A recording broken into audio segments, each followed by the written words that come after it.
amigos, ya estamos en compañía de José Ugaz, ex procurador del gobierno peruano. Don José Ugaz, ¿cómo está usted? Buenas noches. Buenas noches, Enrique, ¿cómo le va? ¿Ha escuchado usted la conversación con el ministro del Interior? La situación se le complica a Alejandro Toledo, no lo quiere recibir Israel, el gobierno está hablando con Bélgica para que le cierre la puerta, y el presidente Kuczynski está hablando con Donald Trump para que evalúen la posibilidad de deportar y expulsar a Alejandro Toledo. ¿Cuáles son los escenarios que se presentan en este momento? Bueno, primero había un poco de confusión en cuanto a la información sobre Estados Unidos. Hay que tener en cuenta que Estados Unidos no está afiliado a la Interpol y mucha gente cree que la Interpol es una policía mundial. Eso no existe. La Interpol son oficinas locales de la policía de los países donde hay afiliación.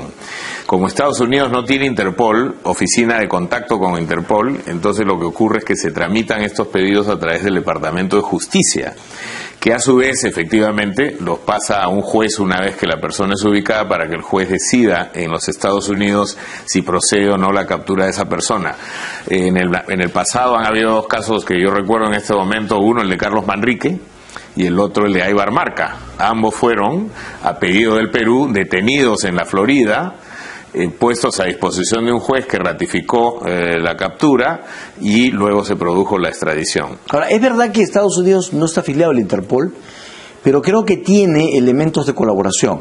Sí, no, es un país muy activo, además por razones migratorias también, y esto va en el discurso de lo que Trump dice últimamente, ha sido un país siempre muy activo en extradiciones activas.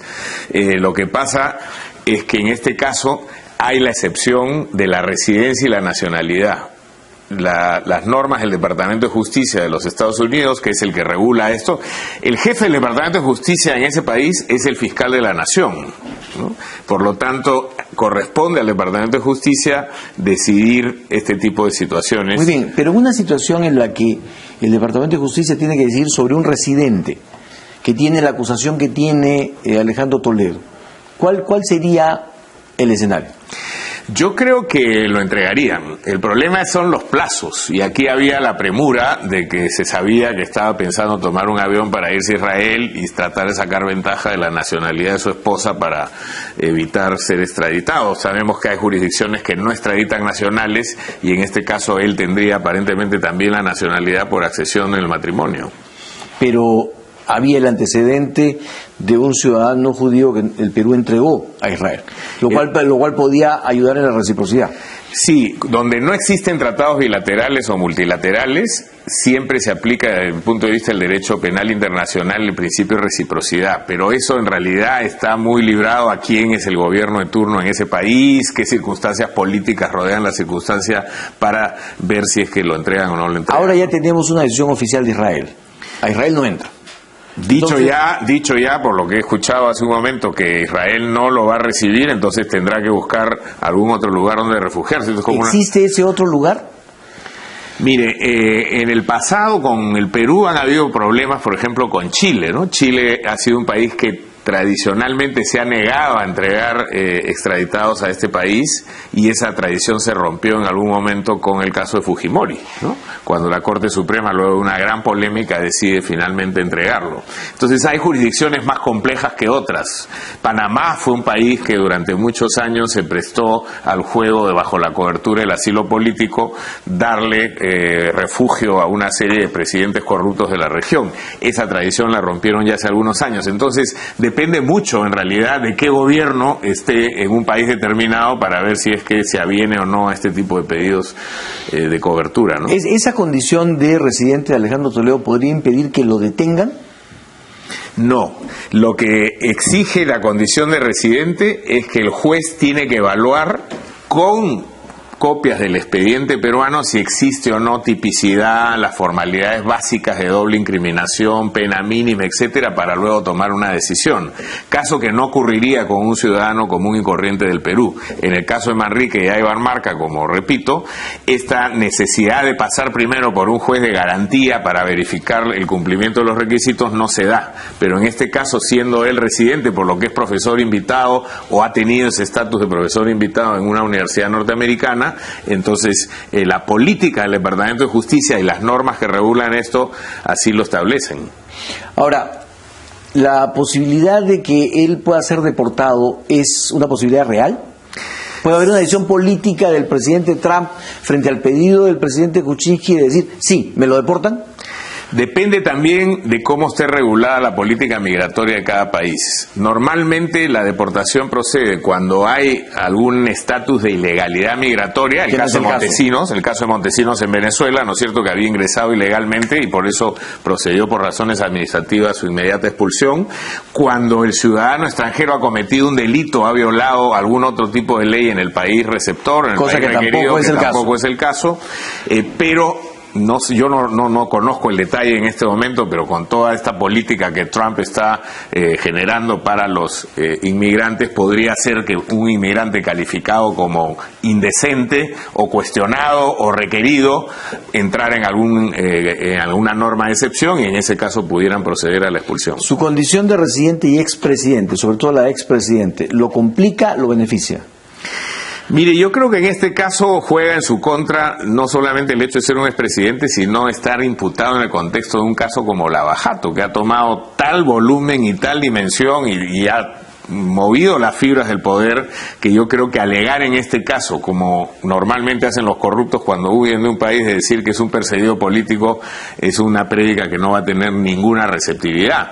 Por lo tanto, yo creo que en este caso, siendo expresidente, habiendo una imputación directa de un volumen tal como el de $20 millones, estando las pruebas ya prácticamente selladas con los movimientos de las cuentas que ya la Fiscalía aquí ha logrado determinar, yo creo que su suerte está echada. En realidad, para mí, la captura y entrega del expresidente Toledo al Perú es cuestión de tiempo. Yo a eso quería llegar. Es decir, lo que usted conoce, lo que todos conocemos, y de repente usted un poquito más por su condición de ex procurador, de abogado, le hace pensar que es suficiente para que un juez norteamericano pueda agarrar y decir, si hay razones, llévenselo. Miren, en Estados Unidos, como aquí, juega el principio de más allá de la duda razonable. Ese es el estándar de prueba que exige el sistema penal norteamericano para proceder a afirmar la responsabilidad de una persona. Ni siquiera es certeza, sino más allá de la duda razonable.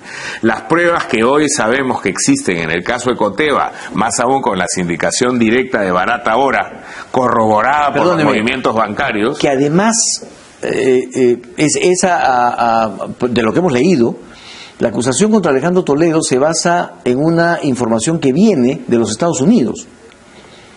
Bueno, Estados Unidos interviene, como sabemos, junto con Suiza en esta triangulación con las autoridades brasileras para compartir la prueba y llegar a esta multa fabulosa de $3.500 millones que le han impuesto a Braskem y a Odebrecht.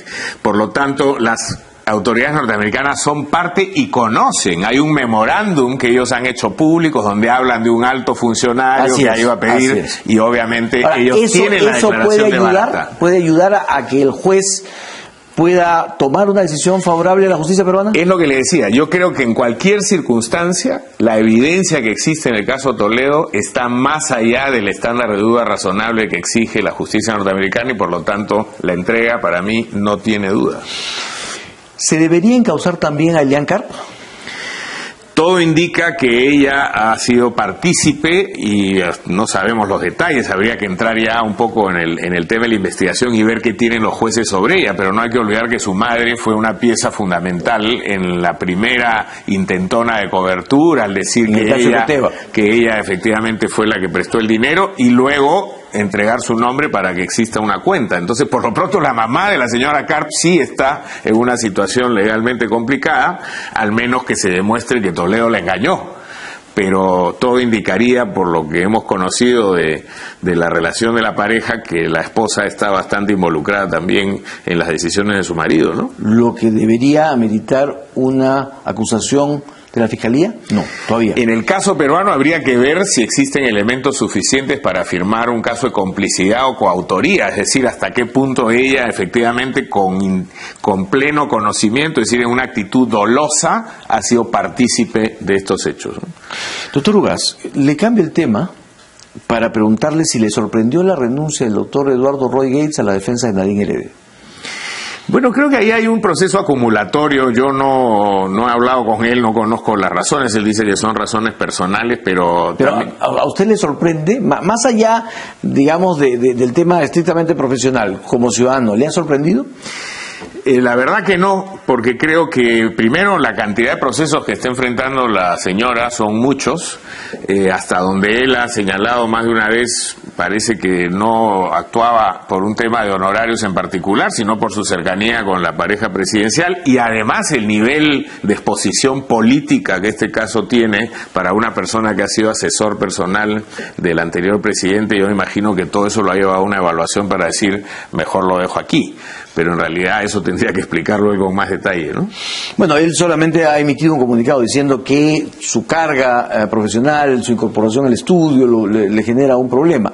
Esto puede ser efectivamente así. Puede ser cierto, pero fíjese, hay un paralelo que es el de Javier Vallerriestra con el caso del propio Toledo. Que es lo que muchos señalan, es decir, mejor dicho, siente que la cosa se le pone muy complicada porque se viene algo grueso y entonces es preferible salir antes que digamos, enfrentar un tema tan complicado. Y ahí quiero entrar un poco porque obviamente aquí solamente vamos a comentar y vamos a conjeturar, pero se ha comentado mucho la posibilidad de la vinculación de los Humala con el pago de sobornos por el caso del gasoducto. Sin embargo, hay quienes dicen no. Hay declaraciones o delaciones que dicen que no se le pagó por el gasoducto, sino se le dio aporte de campaña. Y entonces yo quiero preguntarle, ¿cuál sería la diferencia procesalmente y desde el punto de vista de la tipificación de un delito, el que se hubiera entregado a cualquier persona un dinero por soborno en una obra, estando en funciones como la del presidente de la República, o si se le hubiera entregado antes de ser presidente de la República como aporte de campaña? ¿Cuál es la diferencia en esos ambientes? En primer lugar, efectivamente, los ámbitos de las empresas brasileras hoy cuestionadas, los ámbitos de comisión delictiva se han movido en esos aspectos: financiamiento de campaña, sobrevaloración de obras y pago de soborno. Esos han sido básicamente los tres tipos de delitos que ellos han venido cometiendo. En el caso de financiamiento de la campaña, yo diría que el impacto fundamental está más en el ámbito político que penal, salvo que se demuestre que esos fondos tienen un origen ilícito. Por ejemplo, que fueron tomados de Petrobras de manera ilegal y entonces lo que le robaron a la empresa brasilera entró como fondo de campaña de un partido peruano con conocimiento del receptor. ¿Eso determinaría lavado de activos? Eso claramente sería un delito de lavado de activos. Si no fuera así y fuera que la empresa Odebrecht o cualquiera de las empresas brasileras entregó, digamos, de su contabilidad un dinero a cualquier candidato, o sea, el origen es cierto, ¿eso qué constituye? Bueno, primero habría que ver si ese candidato lo declaró o no lo declaró, porque las leyes peruanas ahora exigen, asumamos que no lo declaró, que además la mayoría de partidos no cumplen, no lo declara, entonces ahí entraría en un problema de responsabilidad administrativa más que penal. Muy bien, o sea, sería una responsabilidad, salvo que hubiera expresamente sido preguntado y hubiera mentido el representante del partido político a decir no hemos recibido dinero de esta fuente, en cuyo caso cometería delito contra la fe pública. Muy bien, pero ya no estamos hablando ni de lavado de activos ni de cohecho o pago de sobornos. No, sin duda alguna, la recepción de dinero como soborno es un delito muchísimo más grave que el financiamiento de la política, lo que no quiere decir que, como está pasando en muchos otros países, Guatemala entre ellos, Colombia, que ahora ha puesto al presidente Santos en una situación un tanto incómoda, tenga una tremenda repercusión política el saber que fondos de empresas cuestionadas están yendo a financiar partidos políticos. Cuando usted ha dicho sería un tema administrativo, ¿estamos hablando de delito? No. El derecho administrativo lo que prevé son sanciones de esa misma naturaleza, es decir, suspensión, multas. Fundamentalmente nos movemos en un ámbito de sanciones pecuniarias, pero no pasa eso a un fiscal que luego a su vez lo remitirá a un juez y que terminaría en una sentencia condenatoria. ¿Podríamos estar hablando también de defraudación tributaria?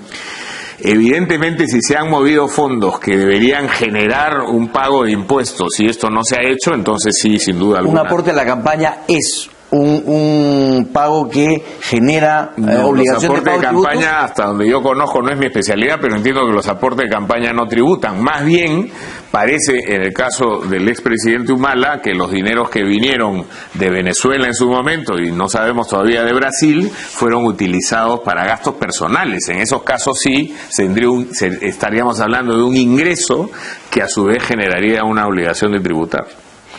Muy bien, entonces, si fue aporte de campaña, ¿eso salva a los Humala?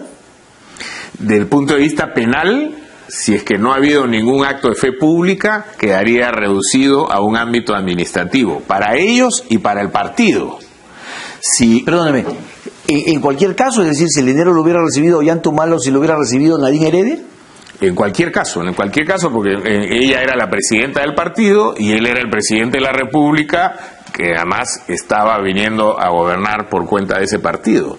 Eso tiene una consecuencia administrativa sobre el partido y la persona, pero salvo que haya, como repito, infringido esta franja que la va a cruzar a otro ámbito, que es el de la mentira o el de la comisión de algún otro delito, no entra en el ámbito penal. Las visitas de Jorge Barata Palacio, ¿qué pueden implicar? Bueno, ahí estamos hablando básicamente de elementos indiciarios. En la teoría del derecho procesal penal lo que se dice es que hay dos tipos de prueba. La prueba directa, por ejemplo, el caso del mismo Barata acusando a alguien, poniendo su dedo y diciendo yo le entregué $20 millones a Toledo, o en el caso de Siragusa, cuando hablamos en su momento del tren eléctrico, etcétera.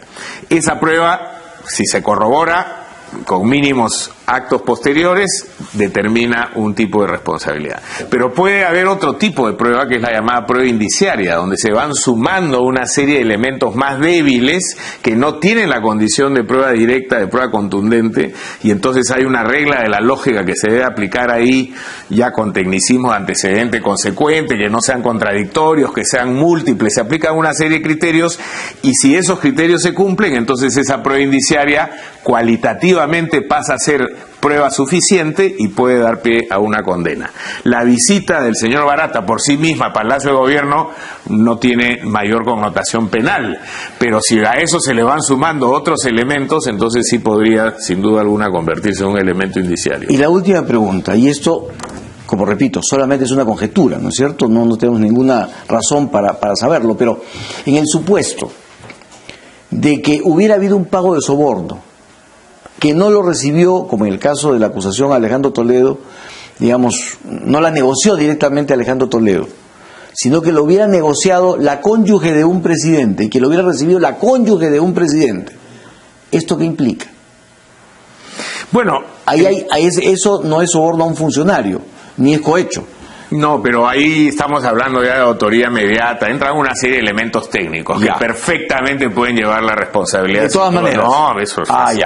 O sea, eso no tiene, digamos, no sería una forma de evadir a la justicia. En absoluto. Yo creo que perfectamente las reglas de participación que establece el Código Penal para la comisión de delitos contempla estos casos en los que un no funcionario es utilizado, llamamos como un hombre de paja, o un testaferro para canalizar fondos hacia ese funcionario público. Eso está absolutamente en el ámbito del derecho penal y no impediría no posibilitaría eludir la responsabilidad. Don José Iván, muchísimas gracias por su presencia. A usted, buenas noches. Muy amable, buenas noches.